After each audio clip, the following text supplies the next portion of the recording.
जब ऑलरेडी पहले एग्जाम वाले एनवायरनमेंट में खुद को एडजस्ट किए रहेंगे तो वहां वो चीजें इजिली आप डील कर ले जाएंगे।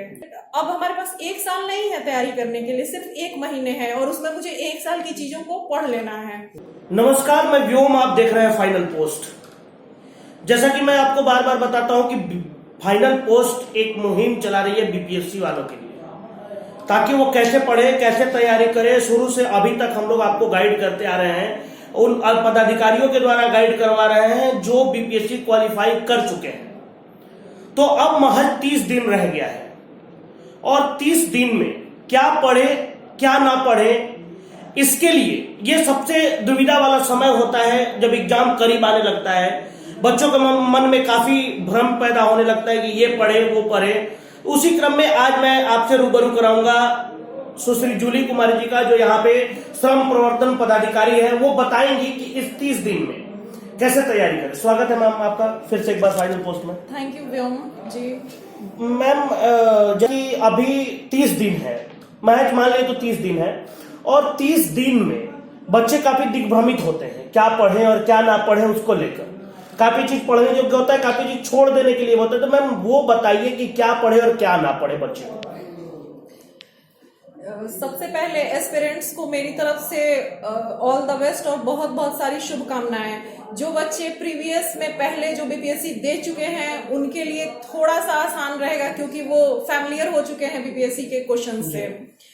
सेकंड वो होंगे जो जिनके लिए नई चीजें होंगी, जैसा कि हम लोग ने भी पेपर्स और समाचार पत्रों में सुना कि एक सीट पर 275 बच्चों का फाइट है इस बार। एक सीट पे 275 बच्चों का, ये उस समय तक का डेटा था जब तक एक्सटेंशन नहीं हुआ था डेट का ऑफ फिलिंग द फॉर्म का। तो इस तरह से तो कोई बात नहीं है, उसके लिए भी हम आप सभी एक योद्धा की तरह इस मैदान में उतरेंगे और अपना एग्जाम देंगे। आपको सिर्फ एक सीट के लिए लड़ना है, ये हमेशा याद रखेंगे। सबसे फाइट नहीं है आपको सिर्फ अपने एक सीट से फाइट है। सबसे पहले प्री के लिए, जैसा कि सबको पता है, 2 घंटे का एग्जाम होता है 150 क्वेश्चंस का, और 110 के बीच में ही जो अनरिजर्व है उनका फ्लक्चुएट करता है डेटा प्रीवियस का मेधा क्रमांक जो होता है। तो आप क्या, जैसा आपके सवाल का जवाब अब मैं देती हूँ कि क्या पढ़ना चाहिए क्या नहीं पढ़ना चाहिए।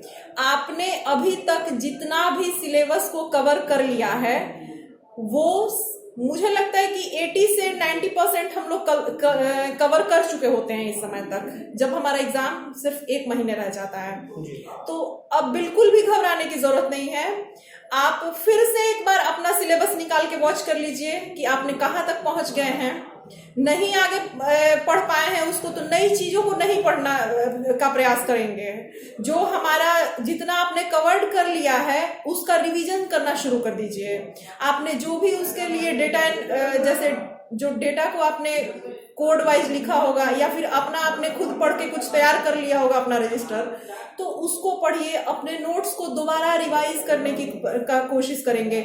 और इस रिवीजन को, सबसे इंपॉर्टेंट बात मैं बता रही हूँ कि इस रिवीजन को आप इस तरह से इस बार रिवाइज करेंगे कि आप जो 5th ऑप्शन है हमारा, ऑल ऑफ दिस या नॉन ऑफ एबव, इसको ध्यान में रखते हुए रिवीजन करेंगे, ताकि आपका कोई भी क्वेश्चन इस तरह से आए तो छूट नहीं जाए। ठीक है। सबसे दूसरी चीज ये होगी कि प्रीवियस ईयर का पेपर सॉल्व करना आप शुरू कर दीजिए, क्योंकि रिपीटेड क्वेश्चन 30 से 40 के बीच में जरूर होंगे। वो हमारे हिस्ट्री, इकोनॉमी, पॉलिटी वगैरह से होंगे। तो जो पहले साल आए हुए क्वेश्चन वो फिर से रिपीट करते हैं। पिछले 20 सालों के जो क्वेश्चन है वो जरूर रिपीटेड आते हैं, और ऐसे हमारे पास 25 से 30 क्वेश्चन जरूर होते हैं, जो चाहे वो हिस्ट्री से आएंगे या पॉलिटी से आएंगे। ये अप टू 1 लीनियर क्वेश्चन होते हैं। जनरल साइंस में हमारा जो बायो होगा वो भी आप लूसेंट से जो तैयार किए होंगे उसको एक बार और रिवाइज कर ले, क्योंकि 10 से 15 या 10 से 12 क्वेश्चन आपके जनरल साइंस में बायो से होंगे और वो अप टू द पॉइंट होंगे। उसमें कहीं कोई घुमाव नहीं है। ब्लड ग्रुप हो चाहे वो स्पीसीज के नेम हो, इस तरह की चीजें, ब्लड ग्रुप से रिलेटेड जो क्वेश्चन होंगे वो, या बीमारियों से रिलेटेड क्वेश्चन होंगे वो सब अप टू द पॉइंट होंगे। उसमें आपको कहीं डेविएशन की जरूरत नहीं होगी। थर्ड थिंग हमारा ये होगा कि आप जो करंट अफेयर है अपना, जो आपने अभी तक जीस्ट अपनी तैयार कर रखी है उसको आप जरूर दोहरा लें और सीरियसली दोहराएं, क्योंकि 35 से 40 क्वेश्चन या 30 से 40 क्वेश्चन के बीच में फ्लक्चुएट करता है हमारा करंट। और करंट में आप अपना नोबल जरूर देख के जाएंगे, नोबल प्राइजेस, सेंसेक्स जरूर देख लेंगे बिहार के रिस्पेक्ट में, इंडिया के रिस्पेक्ट में, सेक्स रेशियो वगैरह जितने भी हैं 2011 के सेंसेक्स के अकॉर्डिंग आप देख लेंगे। तीसरी चीज, बिहार में जो जिलों की रैंकिंग है किस हिसाब से ओडीएफ में या फिर ये आजकल जल जीवन हरियाली अभियान के तहत अभी जितनी भी रिसेंटली निकली हुई हैं आपके पास होंगी उसकी जिस्ट, उसको जरूर पढ़ के जाएंगे। बिहार के सापेक्ष में बिहार का बजट जरूर देख लेंगे रिवीजन के क्रम में बढ़िया से, जो भी ग्रैंड स्लैम हुए हैं उनको भी देख लेंगे। साहित्य अकेडमी से रिलेटेड जितने भी पुरस्कार हैं वो। सातवीं चीज मैं आपको बताऊं कि इस समय कौन क्या है, क्योंकि कुछ राज्यों में राज्यपाल बदले हुए होंगे, मुख्यमंत्री और उनकी सरकारें बदली हुई हैं, जहां पे गवर्नमेंट्स जहां जहां चुनाव हुए हैं उन चीजों को भी जरूर ध्यान में रखते हुए पढ़ेंगे। भारत का राजनीतिक परिदृश्य। 8वीं चीज जो है वो हमारा बिहार का भूगोल, उससे भी क्वेश्चन आए, बिहार के सापेक्ष में जो भी आपके क्वेश्चन है वो जरूर आएंगे। जैसे गांधी जी चंपारण में आए तो उनके साथ साथ कौन से लोग आए थे, ये क्वेश्चन आता है अक्सर। चंपारण के रिस्पेक्ट में आपका क्वेश्चन फिक्स रहेगा, कुछ क्वेश्चन जो होंगे। किसान आंदोलन फिक्स है आपका। तो जैसे मैंने बताया कि 5वां ऑप्शन अपने आप को इस तरह से रिवीजन में भी आप टारगेट करके चलेंगे कि आप 5वें ऑप्शन के साथ बहुत अच्छे से कंफर्टेबल होके अपना आंसर चूज कर सके वहां पे। तो इतनी सारी ये जो बातें हैं अगर आप इसको ध्यान में रखते हैं, और चूंकि अभी तक आपका मुझे लगता है कि 80 से 90% सिलेबस हर बच्चा कवर कर चुका होगा, तो आप अब ज्यादा से ज्यादा समय दीजिए अपने रिवीजन को, क्योंकि उतने अब हमारे पास 1 साल नहीं है तैयारी करने के लिए, सिर्फ 1 महीने है और उसमें मुझे 1 साल की चीजों को पढ़ लेना है। और सबसे इंपॉर्टेंट चीज मैथ्स, जो मैथ्स के 10 क्वेश्चन हैं उनको हमेशा सही करने का प्रयास करेंगे परीक्षा में। और ये बहुत टफ क्वेश्चंस नहीं होते हैं, सीरीज होते हैं, प्रोबेबिलिटी होती है, इस तरह की चीजें होती हैं इसमें। तो आप अगर ये 10 क्वेश्चन कर लेते हैं, 5th ऑप्शन पे कमांड कर लेते हैं, करेंट अपना कर लेते हैं, और ये जो प्रीवियस ईयर से आए हुए रिपीटेड क्वेश्चंस हैं वो कर ले जाते हैं, तो आप 50 से 60 आपका ये मतलब बन जाता है। उसके बाद के लिए आपको प्रयास करना है अब आगे, तो अपने रिवीजन को बहुत ही बेहतरीन ढंग से करें इतने दिनों में, ताकि आपसे कुछ भी ना छूटे। जो आपने 80% तैयार किया है उसको आप 80% दे सके अपना एग्जाम में।